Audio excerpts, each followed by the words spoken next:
We open up for Yeah. So we will open up for discussion.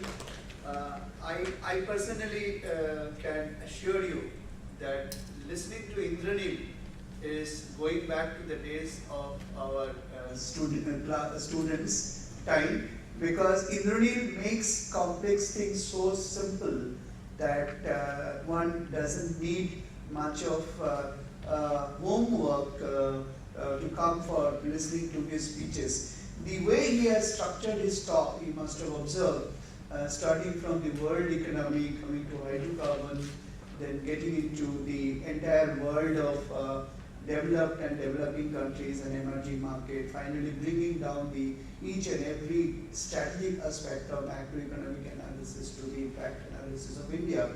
That is the way Indranil has structured his talk, and I personally feel when he talks about that the macro well looks to be very good, the micro there is a big issue, and that is what yesterday I was reading a paper of the CA4 Institute where it says that is it that growth in GDP is really a depending factor for the earnings from the capital market, that is the secondary capital market. So before I open up this floor for discussion from the participants, I have one question. Sure. When we saw hydrocarbon price coming to about $40, $42, $43, and the gentleman like Mr. Mukesh Ambani said that it will be hovering around 55 to 65, we saw that price staying for some time. And one of the propositions which was going around the world is that the OPEC wants to give America a run for their money, which they have invested in shale gas. And one found that if oil remains at around 45, 50, then shale becomes a viable proposition. Do you think that if again oil goes to 65, the shale competitiveness of shale versus hydrocarbon, how long it will go, and really can shale be a competitor to hydrocarbon? What is the world scenario of shale oil and shale gas coming up? How the things will shape up in future? Yeah, I think it's a very important question, but a very difficult question to answer, in the sense that what I am reading in economic literature is that various regions in terms of the shale production has various prices in terms of the cutoff for commercial production. So for example, there are regions where, as you said, 40 to 50 is a cutoff region, but there are also regions where 80 becomes a cutoff region. Now what is happening is that when the oil prices have come down so low, commercial viability of shale is becoming lower and lower, and the fresh investments in shale is actually sort of going away.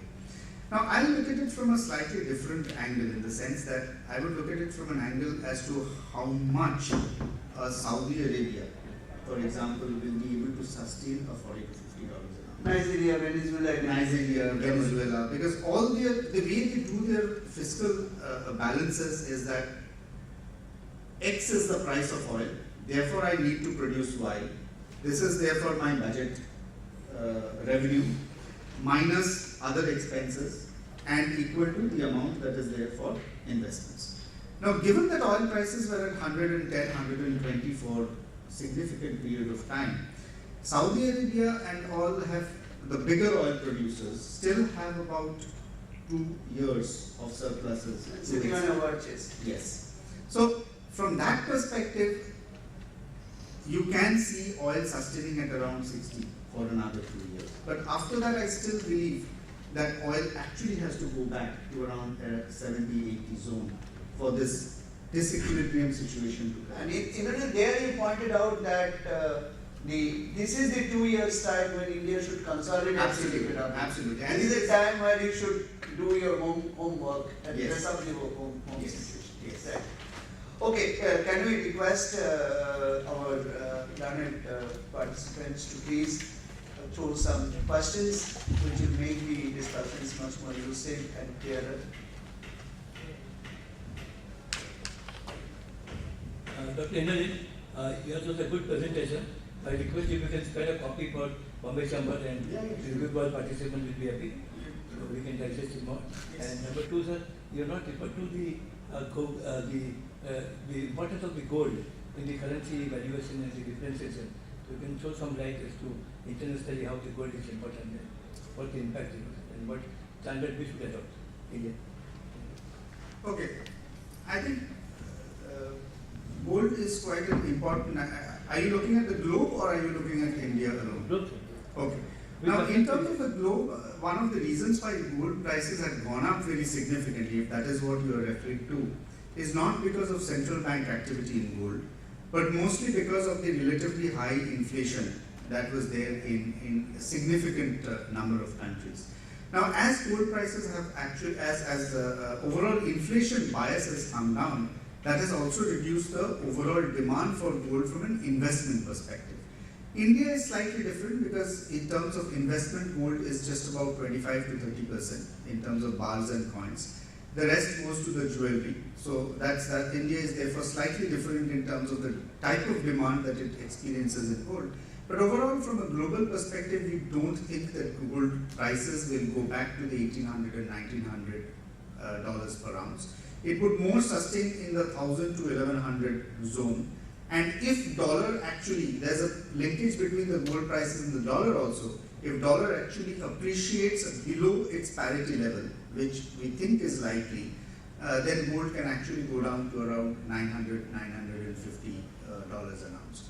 There's not been too much of central bank activity overall in gold, and I think there was a referendum also by the Swiss citizens in terms of bringing back gold, what is there in the rest of the world.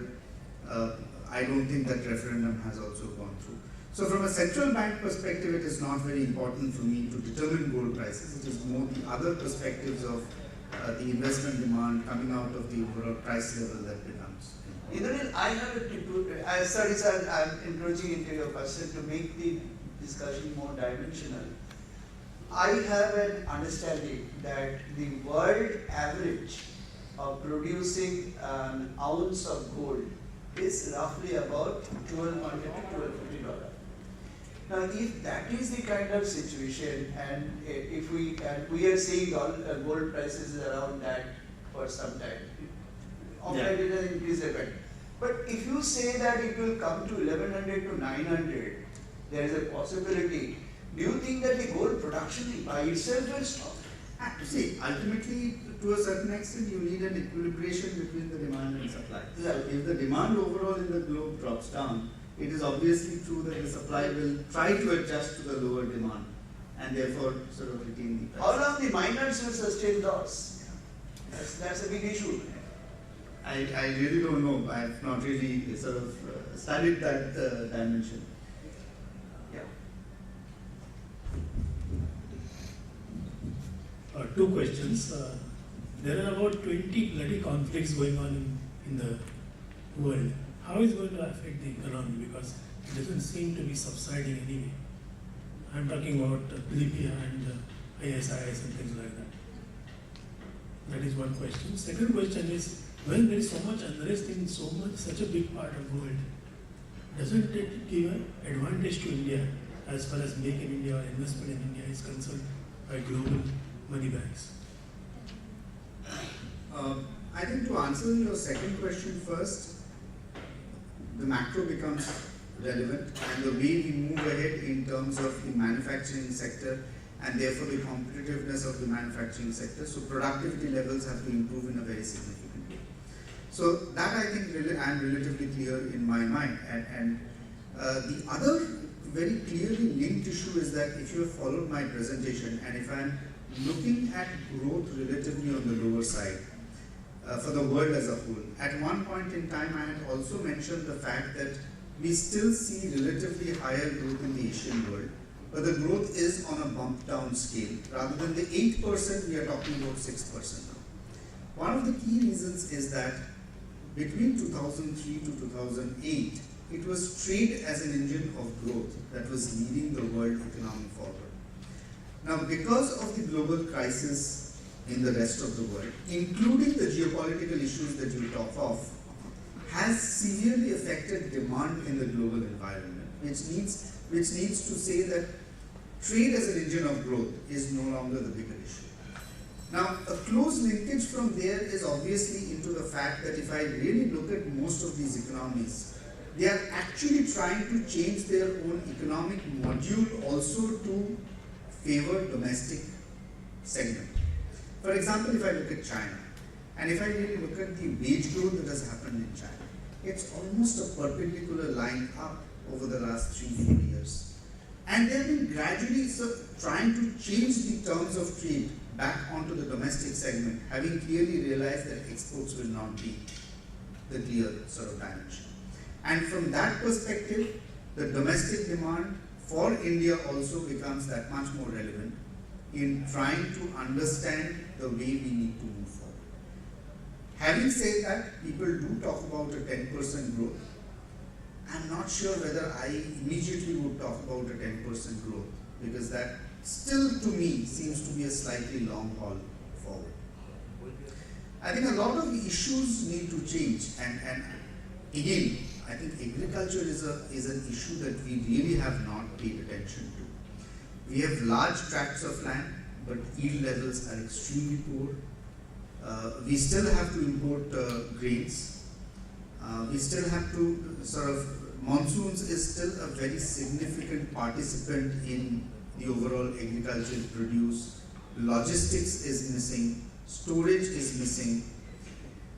Movement of crops interstate is also to a certain extent not seamless. So all these things need to be taken care of, which adds up to the productivity for the economy.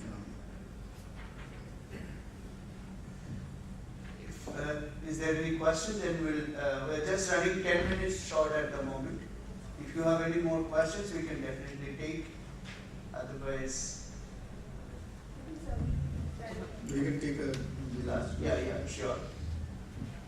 The recent unseasonal rain, how is it going to impact the inflation in the short term? The unseasonal rain was last month, which is March. The inflation numbers came out for both CPI and WPI. We have not really seen too much of implication yet. Now going forward, there's a beauty of analysis of the WPI, at least what we used to do. Now we have shifted to the CPI. For example, there are certain seasonal crops